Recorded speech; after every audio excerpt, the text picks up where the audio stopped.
نائب وزیر اعظم اور وزیر خارجہ اسحاق ڈار صاحب نے کہا ہے کہ افغانستان کے ساتھ تعلقات میں مسلسل بگڑتی صورتحال پر تشویش کا اظہار کرتے ہوئے انہوں نے کہا ہے کہ باوجود ان کی ذاتی اور پاکستان کی کوششوں کے تعلقات میں بہتری فی الحال نہیں آ سکی ہے۔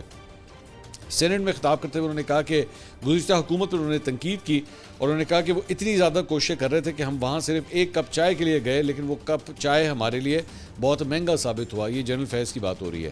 اس کے نتیجے میں 35 سے 40 ہزار طالبان واپس آئے اور پچھلی حکومت نے 100 ایسے مجرموں کو رہا کیا جنہوں نے سوات میں پاکستانی پرچم جلایا اور سینکڑوں افراد کو شہید کیا۔ یہ سب سے بڑی غلطی تھی۔